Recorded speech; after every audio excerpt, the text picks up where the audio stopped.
بسم اللہ الرحمن الرحیم۔ روزے اور تراویحیں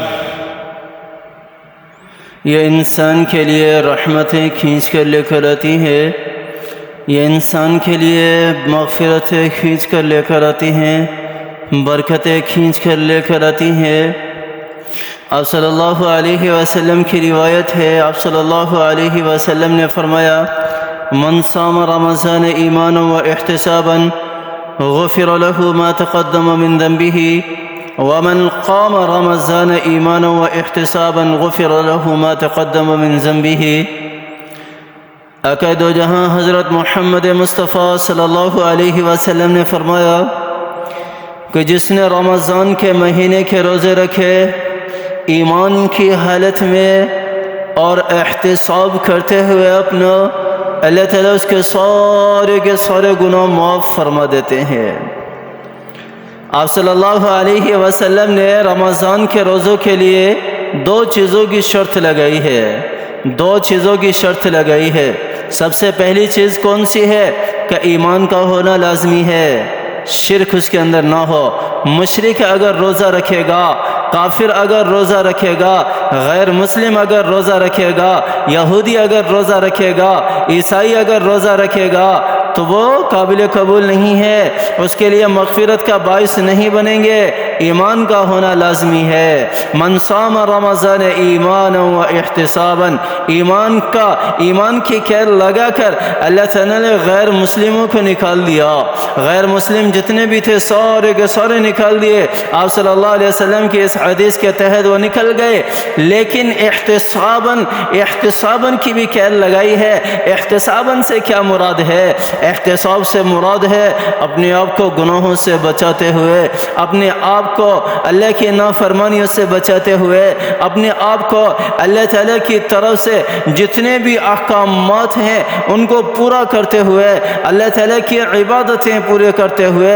اللہ تعالیٰ کے فرمانوں کو پورا کرتے ہوئے اگر کوئی روزہ رکھتا ہے، اپنا احتساب کرتے ہوئے کہ میں کتنا گناہ سے بچ رہا ہوں اور کتنا نیکیوں کی طرف راغب ہو رہا ہوں، اور میں کتنے نیک اعمال کرنے والا ہوں، اور میں کتنے لوگوں کے حقوق ادا کرنے والا ہوں، اور میں کتنے لوگوں کے حقوق کو پامال کرنے والا ہوں، ان ساری چیزوں کو مد نظر رکھتے ہوئے، ان ساری چیزوں کا احتساب کرتے ہوئے اگر وہ روزہ رکھتا ہے تو یہ روزہ اس کے لیے باعث مغفرت ہے۔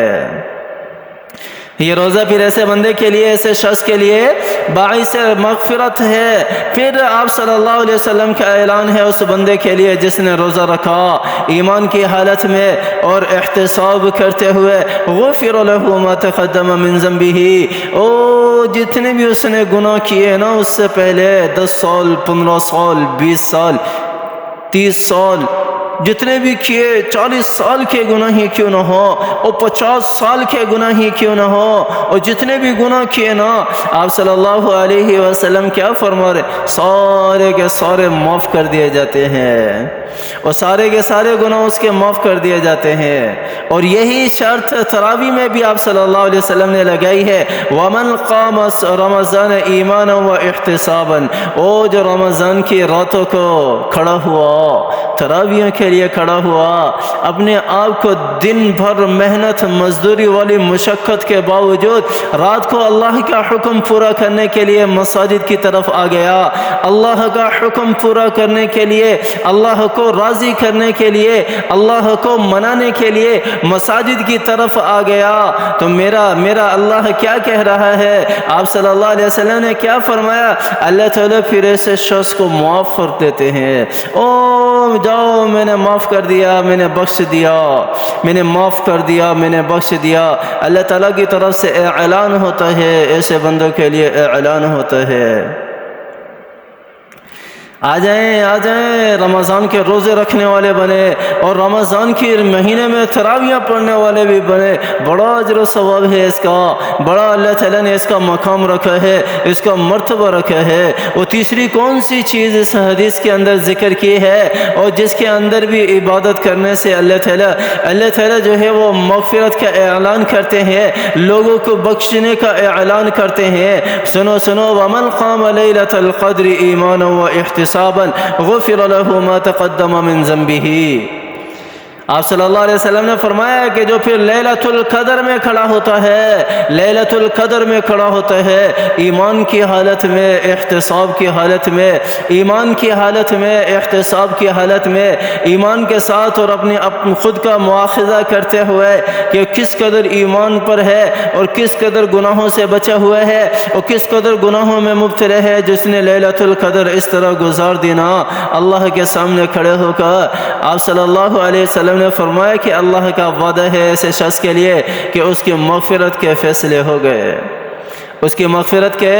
فیصلے ہو گئے، اللہ تعالیٰ ایسے لوگوں کو معاف کر دیتے ہیں۔ اور ویسے بھی لیلۃ القدر رمضان کے مہینے میں ہے، آنے والی ہے، آنے والی ہے۔ کتنے روزے گزر گئے، 12 13 آج 13واں روزہ ہے، اور باقی کتنے روزے ہیں، باقی آدھا رمضان تو گزر گیا، ہم اللہ کو راضی نہ کر سکے، ہم اللہ کو نہ منا سکے۔ آ جاؤ آ جاؤ، پلٹ جاؤ پلٹ جاؤ، یہ دنیا کی زندگی جو ہے یہ دھوکے کا گھر ہے، دھوکے کا گھر ہے، اور یہاں کسی نے نہیں رہنا، کسی نے نہیں رہنا، اور لوٹ کر جانا ہے اپنے رب کی طرف، پلٹ کر جانا ہے اپنے رب کی طرف۔ آ جاؤ آخرت کے لیے ذخیرہ کر لے، اللہ کو منا لے، اللہ کو منا لے، اللہ کو راضی کر لے۔ اللہ تعالیٰ مجھے بھی سمجھ عطا فرمائے، اللہ تعالیٰ آپ کو بھی سمجھ عطا فرمائے، اللہ تعالیٰ ہمیں عمل کرنے کی توفیق عطا فرمائے۔ آمین ثم آمین، وآخر دعوانا ان الحمد للہ رب العالمین۔